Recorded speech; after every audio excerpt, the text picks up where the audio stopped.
இல்லை அந்த ஆடியோவில் அவர் பேசுகிற வார்த்தைகள்லாம் வந்து கூட இருக்கும்போது ரொம்ப தாக்கிற மாதிரி இருக்கு. வார்த்தைகள் அவர் எப்பொழுதும் அப்படிதான் பேசுவார். சீமான் அவர்கள் ஆரம்ப கட்ட அரசியல் நீங்க பார்த்துருந்தா தெரியும். இந்த ஆடியோ எதுக்கு அவர் ஃபோனில் வச்சிருக்காரு? இது சரியான கேள்விதான். பொதுவாக இப்போ நம்ம யாராவது பேசணும்னா ரெக்கார்ட் போட மாட்டோம். எப்போ ரெக்கார்ட் போடுவோம்னா கடன்காரன்ட்ட சண்டை போடும்போது ரெக்கார்ட் போடுவோம்.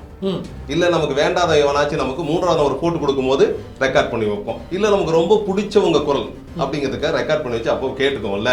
அந்த வகையில் இப்போ வெளியா இருக்க ஆடியோலாம் ஏதோ ஒரு சமயத்தில் போட்டு கொடுக்கலாம். நமக்கு எதிராக தலைமை திரும்பினா தலைமைக்கு ஆப்பு வைக்கிறதுக்கு, இல்லை நமக்கு எதிராக இன்னும் 3ஆம் கட்ட 4ஆம் கட்ட தலைவர் ஏதாவது போட்டு கொடுத்தாங்கன்னா அப்போ அவங்கள போட்டு கொடுக்கறதுக்கு, இல்லை இதை வச்சு சில காரியங்கள் சாதிச்சுக்கலாம். ஏன்னா உயரதிகாரிட்ட பேசின ஆடியோவும் நமக்கு வெளியே வந்திருக்கு. அந்த உயரதிகாரிட்ட பேசினா ஏன் சேமிச்சு வச்சிருக்காங்கன்னா, ஒருவேளை அந்த உயரதிகாரி நமக்கு எதிராக திரும்பிட்டாருன்னா ஒருவேளை அப்போ என்ன பண்ணலாம், இந்த ஆடியோ பாருங்க, நீங்க அன்னைக்கு பேசுனீங்களா அவரை பத்தி, அது என்கிட்ட இருக்கு, அதனால நீங்க இதை பேசாதீங்க, நான் அதை பேச மாட்டேன். இப்படி ஒரு டீல் இதுக்காக தான் சேமிக்கப்பட்டு வச்சிருக்கு. திருச்சி சூர்யா அவர்கள் அதை வாங்கி தினைக்கு ஒவ்வொன்றா வெளியிட்டுக்கிட்டே இருக்கிறாரு. அவருக்கு எப்பெல்லாம் டைம் போகலையோ அப்பெல்லாம் ஒன்னொன்னா மக்கள் கேட்கட்டும் அப்படின்னு அனுப்பி வச்சிடறாரு போல. ஆடியோ வந்துருச்சுங்க. இதனால வந்து நாம் தமிழர் கட்சிக்கு பாதிப்பு வருமா வராமா? ஆரம்ப கட்ட சீமான் ரொம்ப எளிமையா இருந்தவர் தான். அவர்கிட்ட சொத்து கிடையாது, பெரிய ஆடம்பர பொருள் கிடையாது, எங்க கூப்பிட்டாலும் போகக்கூடிய நபர் தான். ஆனா இன்னைக்கு என்ன இருக்குது, அவர் எந்த குற்றச்சாட்டெல்லாம் திமுக மேல வச்சாரோ, சொத்து சேர்த்துட்டாங்க, அவளை ஏமாத்திட்டாங்க, இவங்களை ஏமாத்திட்டாங்க, உண்மையா இருந்தாலும் வெளியே துரத்தி விட்டாங்க, எந்த குற்றச்சாட்டெல்லாம் சீமான் அவர்கள் மற்ற கட்சிகள் மேல, திமுக மட்டும் இல்ல எல்லா கட்சி மேலேயும் எந்த குற்றச்சாட்டை வச்சாரோ அந்த அத்தனை குற்றச்சாட்டுகளும் இப்ப அவருடைய கட்சியில நிறைஞ்சிருக்கு. இந்த 2ஆம் கட்ட தலைவர்கள் வளர்ச்சிங்கிறப்ப இதுக்கு அடுத்த கட்டங்கள் இருப்பாங்கல்ல, அவங்க தொடர்ச்சியா புகார் செய்வாங்க, தலைமை கிட்ட புகார் செய்வாங்க. அந்த புகாரை சமரசப்படுத்த சில வார்த்தைகள் சில நேரம் வரதா செய்யும். இப்போ நம்மளே வீட்டில் என்ன தப்பு பண்ணிட்ட ஒருத்தர் சும்மா அடிச்சு கொண்டுருவோன்னு கூட பேசுவோம். அதுக்காக அது நடக்குமானா நடக்காது. ஆனால் கோவத்தில் இல்லை ஒரு விரக்தியில் அப்போ அந்த சூழல சில வார்த்தைகளை கையாள வேண்டிய கட்டத்தில் இருந்ததுனால அந்த வார்த்தைகள் வந்திருக்கலாம் தான். ஏன்னா நமக்கு தெரிஞ்ச வரைக்கும் நாம் தமிழர் 2ஆம் கட்ட தலைவர்கள் யாருக்கும் சீமான் கூட முரமோட வாய்ப்பே இல்லை. இன்று வரைக்குமே அந்த கட்சி ஆரம்பிச்சு 2010 தொடங்கி இன்று வரைக்குமே கட்சி சீமானை நம்பிதான் ஓடிக்கொண்டிருக்கிறது. சீமான்கிற முகவரி இல்லை அப்படின்னா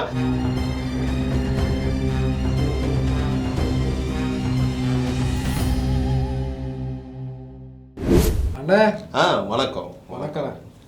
அதாவது இந்த ஆடியோ ரிலீஸ் ஆனதுலேருந்தே ஒரே பரபரப்பாகவே இருக்கு. ஆமாப்பா, நேற்று அந்த ராயன் படம் புதுசாக வந்திருக்கான், நல்லா இருக்கு. தனுஷ் கூட. என்ன சொல்றீங்க? ஆமா, அதான் நேற்று வந்துச்சு. சொல்லனே ஆடியோ வந்து இப்போ வந்து ரிலீஸ் ஆயிட்டு இருக்கு. ரிலீஸ் சொல்ல லீக் ஆயிட்டு தான் சொல்லலாம். ஓ, லீக் ஆயிட்டு இருக்கதா? ஒரு வாரமாவே லீக் ஆயிட்டு இருக்கு. அது வந்து நம்ம அண்ணன் சீமாவுடைய ஆடியோ தான் அது. ஆமா ஆமா. நான் நினைச்சேன் ஆடியோ ஏஐ தொழில்நுட்பம் மூலமா அவர் மாதிரி பேசிட்டாங்க அப்படின்னு நினைச்சேன். ஆனா அது என் ஃபோன்ல தான் எடுத்தாங்க, அது யார் எடுக்க முடியும் அப்படிலாம் அவரே ஒத்துக்கிட்டாப்ல. அவரே ஒத்துக்கிட்டாரா? அவர் ஒத்துக்கலன்னா சீமா அவர் எது கொடுத்த மாதிரி தெரியலையே. அவர் ஒத்துக்கல, யாருடைய ஃபோனோ அவர் ஒத்துக்கிட்டாப்ல. உடன் இருந்தவர். சரி, எனக்கு என்னன்னா இவ்வளோ ஆடியோ வந்திருக்கு. ஆமா, இதுல எனக்கு நிறைய சந்தேகங்கள் இருக்கு. அதனால உங்ககிட்ட வந்தேன். அதை பற்றி ஒரு சின்னதாக பார்த்துருவோம். அந்த ஆடியோ எப்படி வந்துச்சு, யார் வந்துச்சுங்கிறது இருக்குல்ல. ஒன்றும் இல்லை, நாம் தமிழர் கட்சியில் வந்து தலைமை நிர்வாகியாக சீமான் இருக்கிறாரு. அதன் தொடர்ச்சியாக 2ஆம் கட்ட தலைவர் நிறைய பேர் அறியப்பட்டாலும் அதில் துரைமுருகன் வந்து கோப்பா சேவா இருக்கார், கொள்கை பரப்பு செயலாளர். அவர் மிக அறியப்பட்ட நபர். சீமானுக்கு அடுத்து அவருடைய பேச்சு தான் அதிகமாக ஈடுபட்டிருக்குதா மக்கள் தரப்புல வந்து செய்தி வருது. ஆனால் நாம் தமிழர் கட்சியில் நம்பிக்கை நட்சத்திரமும் அவரும் பார்க்குறாங்க. அதை தொடர்ந்து சீமான் முன்னெல்லாம் கைதாயிட்டு இருப்பார். சமீப காலமாக சீமான் அவர்கள் கைது ஆகலை. அதற்கு பதிலாக சாட்டை திருமணம் தான் இந்த திமுக ஆட்சியில் 2 முறை கைது செய்யப்பட்டிருக்காரா. இதன் மூலம் ஒரு புகழ் வெளிச்சம் பரவுது. புகழ் வெளிச்சம் பரவிட்டு இருக்க சமீபத்தில் 2வது முறை கைது நடக்குது. அவர் வந்து தேர்தல் பரப்புரை கூட்டத்தில், இந்த விக்கிரவாண்டி தேர்தல் நினைச்சல அந்த தேர்தல் பரப்புரை கூட்டத்தில் கலைஞர் கருணாநிதி அவர்களை விமர்சித்து ஒரு பாட்டை பாடுறாரு. அது உண்மை என்னன்னா அந்த பாட்டை அவர் தனியாக பாட கிடையாது. ஏற்கனவே அதிமுக மேடைகளில் பல முறை பாடப்பட்ட பாடலை அதே வார்த்தைகளோட தான் இவரும் பாடுறாரு. ஆனால் அரசு ஒரு விதத்தை என்ன பண்ணுதுன்னா அவர் மேலே ஒரு வழக்கை திருச்சியில் பதிவு பண்ணுறாங்க. விழுப்புரத்தை பாடுறதுக்கு எங்கே வழக்கு? திருச்சியில் வழக்கு. திருச்சி எஸ்பி வழக்கு பதிவு பண்ணி அவரை கைது பண்ணாங்க. அந்த கைதுக்கு பல முகாந்திரம் சொல்லப்பட்டாலும் அவர் கைது பண்ண உடனே ஜட்ஜே விடுவிச்சார். இதெல்லாம் ஒரு வழக்குன்னு கொண்டு வரீங்களா, இது SC ST ஆக்ட்லாம் மேட் அவுட் ஆகாது, அவர் விடுதலை பண்றேன் அப்படின்னு உடனே விடுதலை பண்ணிடுறாங்க. இதோட பிரச்சனை முடிஞ்சது அப்படின்னு அடுத்த நாள் காரசாரமா திமுக விமர்சிக்கிட்டே இருக்கிறாங்க.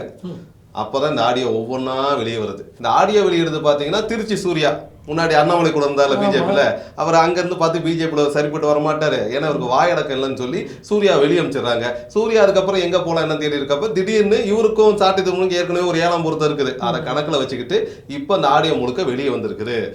இதுதான் இந்த நீங்க தொடர்ச்சியா கேட்டிருக்கிற ஆடியோ லான்ச், இந்த பெரிய ஆடியோ லீக்கான முகாந்திரம் இதுதான், இங்க இருந்தா தொடங்குது. எனக்கு என்னன்னா இது திமுக தான் செஞ்சாங்களா அப்படின்னு பார்க்கறதோட பிஜேபி தான் செஞ்சாங்கிறதுக்கு ஒரு காரணம் இருக்கு. ஏன்னா அடிக்கடி அங்கே ரிலீஸ் ஆகும். இல்லை ரிலீஸ் ஆகுது அங்கே தான், இதனால பலனடைய போகிறது யாருங்கிறதா இருக்குது. ஏன்னா இங்கே இருக்க வாக்கு வங்கிங்கிறது முதன்மையாக திமுக அதிமுக இதை நோக்கி தான் வாக்கு வங்கி. மீதி கட்சியெல்லாம் வந்து குறைஞ்சபட்ச வாக்கு வங்கி வச்சிருக்காங்க, 5-10 இப்படி இருக்கலாம். தவிர நம்ம சொல்கிற அந்த ஒட்டுமொத்த வாக்கு வங்கியை ரெண்டாக தான் பிரிக்க முடியுது. இப்போ ஏன்னா கடந்த தேர்தல் நிலவரமும் கொஞ்சம் மாறி இருந்தாலும் அதிமுக திமுக சமபலத்தோட போட்டியில் இருக்கதா இருக்குது. இப்போ இந்த வேளையில் இந்த நாம் தமிழர் கட்சி 3வது பெரிய கட்சியை உருவாயிருக்குதுங்க தமிழ்நாட்டில். கட்சிங்க அங்கீகார சின்னத்தை அவங்க வாங்கியிருக்காங்க, விடுதலை சிறுத்தைன்னு வாங்கியிருக்காங்க. ஆனால் விடுதலை சிறுத்தைகள் கூட்டணி நின்று அந்த கூட்டணி வாக்கெல்லாம் சேர்ந்து ஒரு 2 MP தொகுதி ஜெயிச்சு வாங்கின இந்த சின்னம் அப்படிங்கிறத நாம் தமிழர் கட்சி தொடர்ச்சியா தனித்து நின்று ஜெயிச்சு இந்த இடத்துக்கு வந்திருக்காங்க. 8.5% வாக்கு உறுதிப்படுத்தியிருக்காங்க. அதனால தமிழகத்தில் அந்த கட்சிக்கு நிரந்தர சின்னம் கிடைச்சிருக்கு, நிரந்தர கட்சி அங்கீகாரம், மாநில கட்சிங்கிற அங்கீகாரத்தை வாங்கி இருக்குது. இல்ல ஆடியோல அவர் பேசுற வார்த்தைகள்லாம் வந்து கூட இருக்கணும், ரொம்ப தாக்கரமா இருக்கு வார்த்தைகள். அவர் எப்பொழுதும் அப்படிதான் பேசுவார். சீமான் அவர்கள் ஆரம்ப கட்ட அரசியல் நீங்க பார்த்துதான் தெரியும். முதல்ல அவர் வந்து சிகப்பு சிந்தாந்த மேடையில ஏறுறாரு, மாக்காய்க்கா இந்த மாதிரி கூட்டம். அதுக்கப்புறம் வந்து தமிழ்நாடு முற்போக்கு கலைஞர் சங்கத்தில் சில கூட்டங்கள் பங்கெடுக்கிறாரு. இப்படி சிகப்பு சிந்தாந்தோடு வந்தவர். ஏன்னா அவர் மணிவன் கிட்ட வளர்ந்து வந்தவர். கூடுதா அவர் படங்கள்ல எப்ப பார்த்தாலும் ஒரு இடது சிந்தனை தத்துவத்தை மணிவன் முன் வச்சுட்டே இருப்பார்ல. ஆனா அங்கிருந்து தாக்கத்தான் சீமானவர்கள் வரும்போது இடது சிந்தனையாளரோட பயணிக்கிறாரு. சில போராட்டங்களை போய் முன்னிலைப்படுத்தி பேசுறாரு. இயக்குனர் சீமான் அப்படிங்கிறப்ப கூடுதல் ஒரு கவனம் பெறுது. அங்கிருந்து அப்படியே திராவிட கழக மேடைகளுக்கு மாறுறாரு. திராவிட கழக மேடைகள்னா நேரடியாக பிரபாகரன் ஆதரவு, ஈழ ஆதரவு அப்படிங்கிற நிலைப்பாடு எடுத்து ராமேஸ்வரத்துல இலங்கையில் இருக்கிற படுகொலை கண்டிச்சு ஒரு கூட்டம் நடத்துறாங்க. திரைப்பட இயக்குநர்கள் மற்றும் நடிகர்கள்லாம் சேர்ந்து அந்த கூட்டத்துல தான் சீமான் பேசின பேச்சு மிகப்பெரிய சிக்கலாகி அவர் கைது கொண்டு போறாங்க. திமுக அரசு அப்ப கைது கொண்டு போறாங்க. அதுல இருந்து அவர் நேரடி அரசுங்கிற இடத்துக்கு வராரு. அது வரைக்கும் அவர் சிகப்பு மேடைகள் மற்றும் கருப்பு மேடைகள் ஏறி தான் தன்னை அடையாளப்படுத்திக்கிட்டு தன்னை ஒரு பெரியாரிய உணர்வாளராக தான் இவர் அந்த அரசியலுக்கு பயணிக்க வராரு. அந்த காலகட்டத்தில் கூட மேடைகள்ல ஒரு பேச்சு ரொம்ப சிறப்பா இருக்கும். ஆனா மேடைக்கு கீழே இருக்கிற அங்க அன்னைக்கு தம்பிகள் இருக்கிறாங்க, அவங்களாம் சொல்லுவாங்க அவர் வந்து கவனிச்சுக்கிறது ரொம்ப சிரமமான விஷயம் அப்படிம்பாங்க. ஏன்னா அவரு போக்குவரத்து செலவு, தங்க வைக்க இதெல்லாம் பெரும் செலவாகுது. ஆனா ஒரு சினிமா இயக்குனர் அவர் அப்படிதான் இருப்பாரு. ஆனா உணர்வாளர் அந்த இடத்துல மட்டும் தான் நகர்ந்து வர்றாரு. இப்படிதான் அவருடைய அரசியல் தொடக்கங்கிறதே எப்படி ஆரம்பிக்குதுன்னா, ஒரு பக்கம் மிக சீரமைக்கப்பட்ட மிக சரியாக செயல்படக்கூடிய மேடைகளை தன்னை வச்சுக்கிட்டு அதே நேரம் சினிமா துறையில் பயணிக்கிறாரு. ஸோ ரெண்டுக்கு இடைப்பட்ட நேரத்தில் தான் அவர் வளர்ந்து வந்துட்டு இருக்கிறாரு. அதன் பிறகு ஈழ அரசியல், அந்த அரசியல் முழுக்க இணைஞ்சிக்கிட்டு அந்த போருக்கு எதிரான இங்கே போராட்டங்கள் முன்னணி நடைபெறுது. 2009 ஈழப்போர் முடியுது. ஈழப்போருங்கிறது நமக்கு தமிழர்களுக்கு தோல்வியாக தான் முடியுது. அந்த தோல்வியின் எழுச்சியிலிருந்து தான் தனியாக ஒரு அமைப்பு, ஃபர்ஸ்ட் கட்சி இல்லை, ஃபர்ஸ்ட் என்னது அமைப்பு, நான் தமிழர் இயக்கம் ஆரம்பிக்கலான்னு மேடைக்கு வர்றாரு.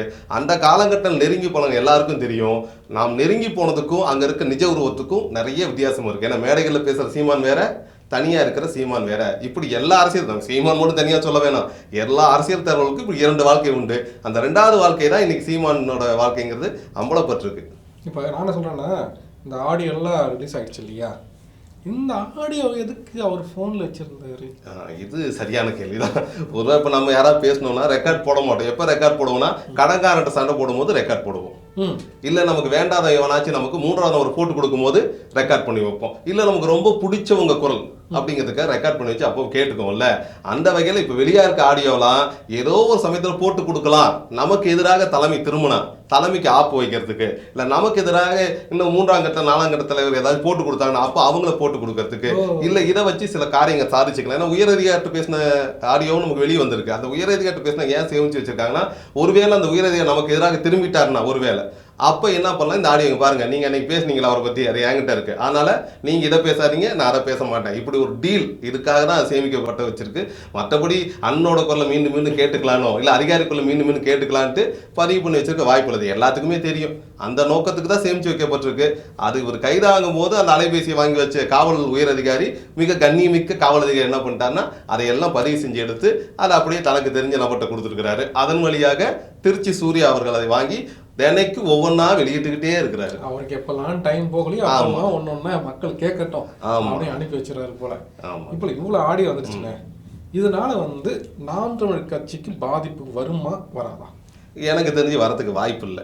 ஏன்னா இன்னைக்கு அரசியல்ங்கிறது என்ன ஆயிடுச்சுன்னா, நம்ம ஏற்கனவே பேசின மாதிரி அது கிசு கிசு, இங்க இருக்கிறது அங்க சொல்றது, அங்க இருக்கிறது இங்க சொல்றது, மேடைகள் ஒண்ணு கீழே ஒண்ணு, இப்படிதான் வாழ்க்கை மாறிட்டு இருக்குது. ஏன்னா எல்லாரும் என்னங்கிறாங்க, நேர்மையான அரசியல் வேணுங்கிறாங்களா, எளிமையான அரசியல் வேணுங்கிறாங்களா. சமீபத்துல கூட காமராஜர் பிறந்தனால எல்லாருமே எழுதுனாங்க, பொதுமக்கள், அரசு அதிகாரிகள் மற்றும் அரசியல்வாதி எல்லாமே காமராஜர் மாதிரி எளிமையா வாழணும். காமராஜர் அப்ப யாரு எளிமையா வாழ போறாங்கிற கேள்வி இருக்குல்ல. வாழணும் சொல்லக்கூடிய பொதுமக்களும் எளிமையா வாழ்க்கையை வாழ போறது இல்ல. வாழணும் சொல்லிட்டு இருக்கிற அரசியல்வாதிகளும் காமராஜர் போல வாழ போறது இல்ல. அதிகாரிகளும் காமராஜர் போல நேர்மையா இருக்க போறதுங்கிறப்ப இந்த காமராஜர் ஐகானிக் இருக்குல்ல, அது என்னவா இருக்குன்னா ஒரு கற்பனை வாழ்வு. அது யாரும் வாழ முடியாத ஒரு வாழ்க்கையை காமராஜர் வாழ்ந்துட்டாரு. அந்த வாழ்க்கையை நம்மளால வாழ முடியாதுன்னு நம்மளே திருப்திப்படுத்திட்டு போயிடுவோம். அந்த போக்கு நிலவரதுனால அரசியல் அப்படிதான். சீமானவர்கள் கட்சி தொடங்கும் போது என்ன சொல்றேன்னா, திராவிட கட்சிகள் அவர் ஆரம்பிச்சும் போது திராவிடத்துக்கு எதிரி கிடையாது. அவர் பெரியாருக்கு ஆதரவாளர் இருக்காரு, பெரியார் கொள்கை மேடையாக பேசுறாரு, இந்துத்துவ எதிர்ப்பு கட்டமைக்கிறாரு, அப்புறம் இந்திய எதிர்ப்பு, இதெல்லாம் தான் அந்த கட்சி கட்டமைக்கப்படுது. ஆனா மெல்ல மெல்ல காலம் செல்ல என்ன ஆகுதுன்னா, திராவிடத்தை எதிர்த்து தான் இங்க ஒரு தமிழ் தேசிய எழுச்சி பெற முடியும்னு ஒரு கொள்கைக்கு அவர் வந்துடுறாரு. அந்த கொள்கையின் முடிவின்படி தமிழ் தேசிய உயர்த்தி பிடிக்கணும்னா திராவிடத்தை வச்சுக்கிட்ட செய்ய முடியாதுன்னு அவருடைய கொள்கை முடிவு. அதன்படி என்ன பண்றாருன்னா, திராவிடத்தை தாழ்த்தி பேசுறது, இல்ல தரக்குறைவாக விமர்சிக்கிறது. அதனாலதான் பெரியார், அண்ணாதுரை இவங்கெல்லாம் மிக கடுமையா, கருணாநிதி, அம்மையார் ஜெயலலிதா கூட சில காலம் அவருக்கு ஆதரவாக இருந்தால் கூட பல நேரம் அவர் விமர்சிச்சும் பேசிதான் தமிழ் தேசிய அரசியல்ங்கிறத சீமான் முன்னெடுத்துட்டு வராரு. அப்போதான் இந்த சிக்கல்லாம் உங்களுக்கு உண்டாகுது. ஆனா ஆரம்ப கட்ட சீமான் ரொம்ப எளிமையா இருந்தவர் தான்.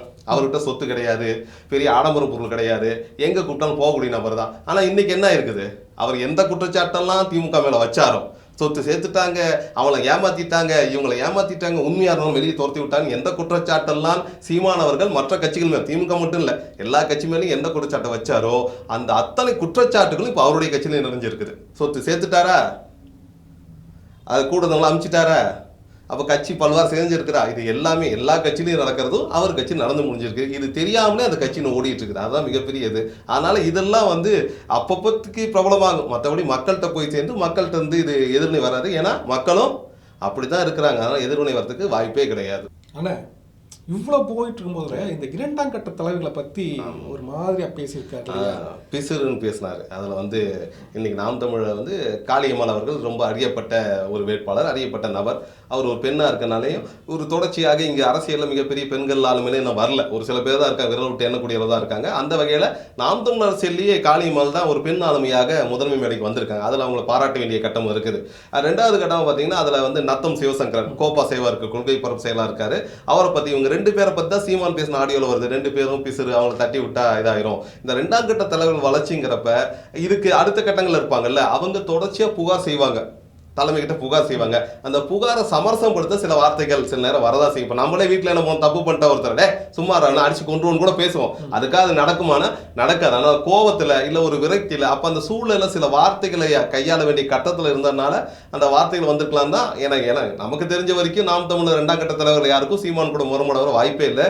இன்று வரைக்குமே அந்த கட்சி ஆரம்பிச்சு 2010 தொடங்கி இன்று வரைக்குமே கட்சி சீமானை நம்பிதான் ஓடிக்கொண்டிருக்கிறது. சீமான்கிற முகவரி இல்லை அப்படின்னா அந்த கட்சி இழுத்து மூடப்பட்ட வீடாகத்தான் இருக்கும். அதனால சீமான் தான் ஐகானிக். சீமான் தவிர வேறு யாரு தனிச்சு நின்னாலும் அங்க வாய்ப்பு இல்லை. ஏன்னா ஏற்கனவே நாம் தமிழர் உடைப்பெல்லாம் ஏற்படுத்திருக்கு. மறுமலர்ச்சி நாம் தமிழர் ஒரு அமைப்பு உருவாச்சு. அது பிரிஞ்சு போய் தனியா ஒருத்தர் ஒரு தமிழகம்ங்கிற கட்சியெல்லாம் ஆரம்பிச்சாங்க. அனைவரும் ஒன்று செஞ்சு போயிருக்காங்க, இல்ல மீண்டும் சீமான் வசம் சேர்ந்திருக்காங்க. இதுதான். அதனால இந்த ரெண்டாம் கட்ட தலைவர்களுக்கு நன்றாகவே தெரியும், சீமான்கிற முகவரி இல்லாமல் இவர்கள் எங்கும் பயணிக்க முடியாது. இந்த சீமான்கிற முகவரியை தாண்டி வளர்றதுக்கான வாய்ப்பு இன்னும் உருவாகல. அந்த கட்டத்துல ரெண்டாம் கட்ட தலைவர் தப்போ சுமூகமா போயிட்டாங்க. ஏன்னா நீங்க சொல்ற மாதிரி பிரச்சனை என்ன, இந்த 2-3 நாள் காளிமலை ஒரு பேட்டி கொடுத்துருக்கணும், இல்ல துரைமுருகன் ஒரு பேட்டி வெளியே ஆவேசமா சீமானத்தை பேசியிருக்கணும், இல்ல நத்தம் சிவசங்கர் பேசியிருக்கணும். அப்படி இவங்க யாருமே சீமானை ஏற்று இது வரைக்கும் பேசல. இன்னும் சொல்ல போனா அண்ணன், என்னுடைய அண்ணன் அவர், ஆனால் பேச பெருசுப்படுத்த மாட்டேங்கிற ஒரு மனநிலை தான் அவங்க இருக்கிறாங்க. அதனால அந்த பிரச்சனை வராது. அதே போல பொதுமக்கள்கிட்ட இது பிரச்சனை ஏற்படுத்துமானா ஏற்படுறதுக்கு வாய்ப்பு கிடையாது. பொதுமக்கள் என்ன நினைக்கிறாங்கன்னா, அந்த கட்சி அப்படிதான்ப்பா, நமக்கு தெரியும் பிஜேபி என்ன பேச நமக்கு தெரியாதா, திமுக என்ன பேச நமக்கு தெரியாதா. அதே போலதான் நாம் தமிழர் கட்சி எப்படி பிஜேபி எல்லாம் சொல்றதுக்கு சரிங்கிறாங்களோ, அதிமுக தலைமை சொல்றதுக்கு எல்லாம் சரிங்கிறாங்களோ, எப்படி திமுக அவர்கள் தலைமை எது செய்தாலும் அதுக்கு முட்டு கொடுக்கிறார்களோ, அதே போலதான் நாம் தமிழர் கட்சியிலையும் கீழே இருக்க அத்தனை பேரும் அவர்கள் தலைமை செய்வதற்கு முட்டு கொடுப்பவராக தான் இருக்கிறாங்க. இந்த அரசியல் அப்படிதான். அதுக்கு நம்ம ஒன்றும் பண்ண முடியாது.